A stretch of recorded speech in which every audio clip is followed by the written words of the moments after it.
Hello friends, welcome back to our YouTube channel computer study centre. मैं हूं आपका दोस्त सुनील कुमार और स्वागत करता हूं अपने इस चैनल पे। फोटोशॉप सीखने के इस सीरीज में आज का जो हमारा टॉपिक होने वाला है वो है क्रॉप टूल। और लास्ट क्लास की अगर हम बात करें तो लास्ट में हमने object selection tool, quick selection tool and magic on tool के बारे में हमने डिस्कस किया था, जो कि यहाँ पे आपको देखने को मिलेगा। लास्ट में हमने ये 3 सिलेक्शन टूल को डिस्कस किया था और उससे पहले हमने लेजर टूल को डिस्कस किया था, जिसमें 3 तरीके का सिलेक्शन करने के टूल्स रखे हुए थे। और मार्क्यू टूल भी हमने डिस्कस किया हुआ था, जिसमें हमारे पास 2 तरह के सिलेक्शन करने का तरीका है। और एक हम मूव टूल तो हर क्लास में यूज करते ही हैं, जिसमें कि हम किसी भी ऑब्जेक्ट को पूरी तरह से मूव करके एक जगह से दूसरे जगह शिफ्ट कर सकते हैं। ओके, तो आज का जो हमारा टॉपिक होने वाला है वो होने वाला है क्रॉप टूल। और क्रॉप टूल आपको यहाँ पे देखने को मिलेगा, लेजर टूल के जस्ट नीचे है। और इस पे मैं राइट क्लिक करूंगा तो यहाँ पे आपको दिखाई देगा 2 तरह के टूल्स इसमें दिखाई दे रहे हैं। एक है हमारे पास क्रॉप टूल और दूसरा है पर्सपेक्टिव क्रॉप टूल। अगर मैं इसमें अपने माउस पॉइंटर को लेके चलूंगा तो यहाँ पे एक छोटा सा वीडियो भी आपको दिखाई दे रहा होगा, जिसमें कि किसी ऑब्जेक्ट को क्रॉप किया जा रहा है। ओके, और ये बहुत ही कारगर होता है। ये जो नए तरह के हमारे पास जो नया जो अपडेट आया है फोटोशॉप का, इसमें हर टूल्स के ऊपर जैसे आप माउस पॉइंटर लेके जाएंगे, यहाँ पे एक छोटा सा वीडियो क्लिप रखा हुआ है, जिससे कि आपको थोड़ा समझना आसान हो जाता है। ओके, तो अभी हम यहाँ पे क्रॉप टूल अप्लाई करने वाले हैं। क्रॉप टूल का वर्क क्या है कि जो भी मेरा कैनवास है उस कैनवास के साइज को छोटा करना। ठीक है, तो अभी मैं ये ब्लैंक पेज है, मैं इस ब्लैंक पेज पे अगर मैं अभी क्रॉप अप्लाई करूँ तो यहाँ पे आप देखेंगे कि चारों साइड से आपको हैंडल मिल जाएंगे, एक कॉर्नर पे, एक मिडिल में, फिर एक दूसरे कॉर्नर पे। इस तरह से आपको 4 कॉर्नर पे 4 मिल गए और 4 सेंटर पोजीशन पे आपको हैंडल मिल जाते हैं, जिसके मदद से आप किसी इमेज को, किसी भी कैनवास के साइज को आप यहाँ से छोटा कर सकते हैं। इसको आप अपने मन चाहे साइज पे रख सकते हैं। ओके, और जैसे हम चाहे वैसे ये हमारा साइज, हमारा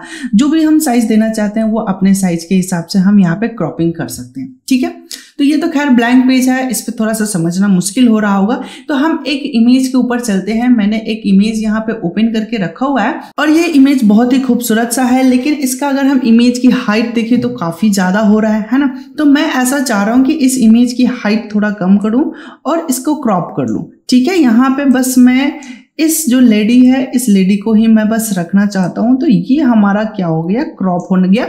और यहाँ पे क्रॉपिंग का मतलब क्या होता है कि जो यहाँ पे आपको हाईलाइटेड पार्ट दिख रहा है वो पार्ट रहेगा, और जो आउटसाइड का जो ब्लैक साइड का दिख रहा है वो पार्ट आपका रिमूव होने वाला है। ओके, जस्ट हम क्या करेंगे, एंटर बटन प्रेस कर रहे हैं। तो एंटर बटन प्रेस करते ही यहाँ पे आप देखेंगे कि क्या हुआ, तो जो सिलेक्टेड आइटम था वो हमारा रह गया और जो आउटसाइड ऑफ सिलेक्टेड था तो वो हमारा यहाँ पर रिमूव हो चुका है। ओके, तो अभी हम थोड़ा सा इसके प्रॉपर्टी बार को देखें। तो प्रॉपर्टी बार में अगर हम यहाँ पे देखिए तो एक क्रॉप करने के साथ साथ एक डिलीट का भी ऑप्शन दिया हुआ है। इसका मतलब क्या हुआ कि जो भी हम क्रॉप करेंगे उसके आउटसाइड वाला जो पार्ट था जो कि रिमूव हुआ है, अगर हम उसको बचाना चाहते हैं इन फ्यूचर, अगर हमें शिफ्टिंग करने की जरूरत पड़ रहा है या फिर हम उस जो कटआउट इमेज हुआ है उसको हम रखना चाहते हैं, तो इस चेक को आपको ऑफ रखना पड़ेगा। ठीक है, यहाँ पे मेरा ऑन है जिसके कारण वो डिलीट हो चुका है।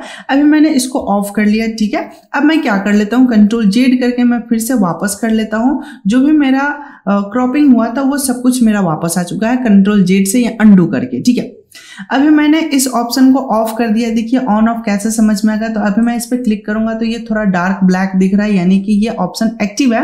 अगर मैं इसको फिर से क्लिक किया, ये मेरा जो है फिर से ग्रे कलर हो गया, जो कि हमारा पैनल का कलर है, जो प्रॉपर्टी बार का कलर है उस कलर में हो गया, यानी कि ये ऑप्शन अभी एक्टिव नहीं है। ओके, तो अभी मैं क्या कर रहा हूँ, फिर से क्रॉप कर रहा हूँ। और मुझे कितना क्रॉप करना है, तो मैंने बस इस लेडी के किस हाफ फोटो करना चाहता हूँ, बस इतना करके मैंने ओके किया। तो यहाँ पे आप देखेंगे कि ये जो इमेज है ये कटआउट हो चुका है। लेकिन आप तो कहेंगे कि आपने तो बोला था कि बच जाएगा, तो बचेगा कैसे। तो अगर आप इस पे फिर से ड्रैग करेंगे तो यहाँ पे आप देखिए ये हमारा जो फोटो है ये बचा हुआ है, कोई क्रॉपिंग नहीं हुआ है। ठीक है, क्रॉपिंग हुआ है, इसके जो कैनवास साइज है, साइज छोटा हो चुका है, बट इमेज तो हमारा वही है। हम जैसे चाहें वैसे हम इसको फिर से सेट कर सकते हैं और अपने मन मुताबिक इसको पोजीशन दे सकते हैं। ठीक है, अगर इसके साइज को थोड़ा सा बढ़ाना है तो हमने यहाँ पे थोड़ा साइज बढ़ा दिया। ओके, ये हमारे पास ग्रिड लाइन है जिसके मदद से हम इमेज की पोजीशन, इसकी अलाइनमेंट, इन सबको थोड़ा एडजस्ट कर सकते हैं। इतना करके जस्ट मैंने ओके किया। ओके, तो आई होप कि यहाँ पे आपको ये समझ में आ गया होगा कि अगर हमारा कटआउट हो चुका है तो हम इसको फिर से कैसे लाएंगे और फिर कैसे हम इसको ऑफ करेंगे। ठीक है, तो इसको मैं नॉर्मली कर लेता हूँ, 0 कर लेता हूँ। ठीक है, और मैं बस ओके कर लेता हूँ। ठीक है, और हम आगे प्रॉपर्टी बार को देखें तो यहाँ पे हमारे पास सिलेक्शन करने का तरीका दिखाई दे रहा है। यहाँ पे रेशियो है और रेशियो में आप देखेंगे कि यहाँ पे तो बिल्कुल 0 रखा हुआ है, रेशियो में कुछ सेट ही नहीं है। तो इसलिए यहाँ पे अगर हम सिलेक्शन कर रहे हैं तो ना हाइट की कोई फिक्स है ना विड्थ की कोई फिक्स है। ठीक है, यहाँ पे कोई साइज फिक्स नहीं हो रहा, कोई रेशियो मेंटेन नहीं हो रहा, बिकॉज कि यहाँ पे हमने जो रेशियो यहाँ पे कुछ सेट नहीं किया है। अगर हम यहाँ पे लिख दें 1/1 के रेशियो में अगर हमने करना है सिलेक्शन, तो यहाँ आप देखेंगे कि ये हमेशा एक स्क्वायर शेप ही लेगा। चाहे हम जैसा भी करें, जिस भी साइज में रखें, ये हमेशा क्या करेगा तो एक स्क्वायर शेप ही बनाएगा। आई होप कि ये बात आपको क्लियर हो रहा होगा कि यहाँ पे ये स्क्वायर शेप बना दिया। तो ये रेशियो है 1/1 का रेशियो, अगर रखना है तो आप रख सकते हैं। और भी यहाँ पे आपको बहुत सारे रेशियो की यहाँ पे प्री डिफाइंड फॉर्मेट देखने को मिल जाएगा। आपको 5/7 के रेशियो में बनाना है या 4:6 के रेशियो में बनाना है या 2/3 इसको बोलते हैं। तो यहाँ पे आप देखेंगे कि रेशियो बहुत सारे टाइप के दिए हुए हैं, जैसे कि 1/1 है, 4:5 है, 5:7 है, जो कि एक फोटो एल्बम के लिए यूज किया जाता है। तो आपको यहाँ पे बहुत सारे रेशियो भी मिल जाएंगे। अगर आप नॉर्मल हाइट एंड विड्थ देना चाहते हैं तो यहाँ पे आप WH को रखें और यहाँ से आप अपने इच्छानुसार जितना हाइट विड्थ रखना चाहते हैं उस हिसाब से आप यहाँ पे सेट कर सकते हैं। ठीक है, अब यहाँ पे कोई स्क्वायर का कोई लिमिटेशन नहीं है। आई होप कि ये बात आपको समझ में आ गया होगा कि यहाँ पे कोई हाइट विड्थ का अब कोई रोल नहीं है। ठीक है, तो यहाँ पे क्रॉप करने का जो रेशियो है, सिलेक्शन करने का जो टाइप है, वो आपको यहाँ पे क्लियर हो चुका होगा। अगर आप इस फोटो को थोड़ा सा तिरछा करना चाहते हैं तो आप इसको सिलेक्ट कर ले, क्रॉपिंग कर ले, और यहाँ पे आप क्या कर सकते हैं कि आपको इस कॉर्नर पे पहुंच के इसको थोड़ा सा तिरछा करना होता है। ठीक है, आप यहाँ पे देखेंगे बड़े आसानी से ये हमारा इमेज जो है रोटेट भी हो रहा है और साथ के साथ क्रॉप भी हो रहा है। ओके, तो इस तरह से आप किसी भी इमेज को रोटेट करके आप इसको जैसे ओके करेंगे वो उतने पे ही सेट हो जाएगा और क्रॉप हो जाएगा। तो ये देखिए हमने फोटो को तिरछा कर लिया। ठीक है, अगर बाय द वे कोई फोटो इस तरह से पहले से ही तिरछा हो और उसको अगर आप सीधा करना चाहते हैं तो उसके लिए एक बहुत ही खूबसूरत सा हमारे पास टूल्स है। आप यहाँ पे देखेंगे एक यहाँ पे आपको टूल्स दिखाई देगा स्ट्रेंथ वाला। तो इसके मदद से हम क्या कर सकते हैं, सपोज हम ये मान के चलते कि हमारा इमेज पहले से ही टेढ़ा है, थोड़ा तिरछा है।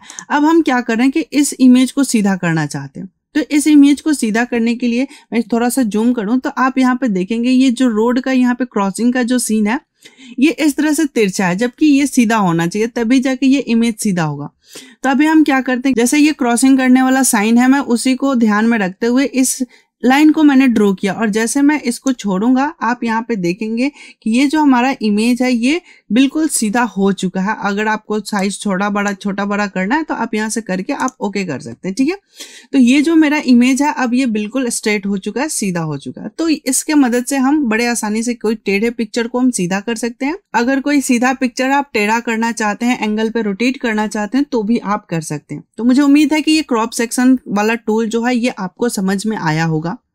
क्रॉप में एक और ऑप्शन है, मैं यहाँ पे राइट क्लिक करके दिखाऊं, जिसका नाम है पर्सपेक्टिव क्रॉप टूल, जो कि बहुत ही इंपॉर्टेंट है और बहुत ही यूजफुल भी है।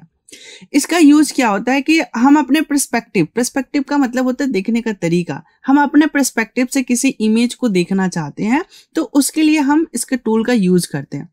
एक हमने इमेज रखा है और इस इमेज में आप देखेंगे कि कुछ बुक्स रखे हुए हैं और यहाँ पे इस बुक को आप जरा ध्यान से देखेंगे तो ये बुक जो है ये कुछ टेढ़ा सा रखा हुआ है, किसी एंगल पर रोटेट है, लेकिन हमारा इमेज जो है इमेज तो सही है, लेकिन हम इस इमेज के किसी एक पेज को हम क्रॉप करने वाले हैं, लेकिन इसका क्रॉपिंग तो हो लेकिन ये सीधा क्रॉप हो। ठीक है, अगर आप यहाँ पे देखेंगे कि हम यहाँ पे इस बुक के साइज को हमने यहाँ पे बुक तो क्रॉप कर लिया, लेकिन ये बुक हमारा जिस एंगल पे है उसी एंगल पे क्रॉप हो रहा है। ओके, आई होप कि आपको समझ में आ गया होगा। लेकिन हम पर्सपेक्टिव का यूज करने वाले हैं तो हम Ctrl+Z करके बैक कर लेते हैं। यहाँ से हम राइट क्लिक करते हैं, राइट क्लिक करने के बाद हम यहाँ से पर्सपेक्टिव क्रॉप टूल को यूज कर लेते हैं, सिलेक्ट कर लेते हैं। सिलेक्ट करने के बाद अब हमें क्या करना होता है, तो यहाँ पे एंगल पॉइंट्स बनाने होते हैं। जैसे कि हमने एक सिंगल पॉइंट बनाया, यहाँ पे हमने अपना डबल पॉइंट्स बनाया, यहाँ पे हमारा ट्रिपल, जो पर्सपेक्टिव है आप उसको आप सिलेक्ट कर लेंगे। यहाँ पे आप देखेंगे कि एक खूबसूरत सा एक एरिया बन चुका है। अब मैं जैसे ही बस इसको ओके करूँगा हमारा क्रॉप होके बिल्कुल स्ट्रेट हो चुका है। हमारा इमेज जो है बिल्कुल उतना ही पार्ट सिलेक्ट हुआ है और वो बिल्कुल लग रहा है कि बिल्कुल स्कैन किया हुआ है, जो कि पहले किसी एंगल पे रोटेट था, लेकिन उसी इमेज को इसने सीधा करके हमें बिल्कुल स्ट्रेट में बिल्कुल स्कैनिंग की तरह यहाँ पे दिखाई दे रहा है। आई होप कि ये आपको पर्सपेक्टिव भी समझ में आ गया होगा। मैं इसको कंट्रोल जेड करके बैक कर लेता हूँ, ठीक है। तो पर्सपेक्टिव हो या क्रॉप हो, ये सब कुछ आपको क्लियर हो चुका होगा। अगर मैं एक बार और पर्सपेक्टिव करके दिखाऊं तो यहाँ पे आप देखेंगे कि ये जो मैंने ड्रैग किया है, इस बार मैंने कोई पॉइंट नहीं बनाया और मैं इसको इस तरीके से ये जो इमेज है एक छोटा सा पोस्टर है, मैं बस इसको ओके करता हूँ तो यहाँ पे आप देखेंगे कि वो पोस्टर अब यहाँ पे सीधा हो चुका है, ठीक है।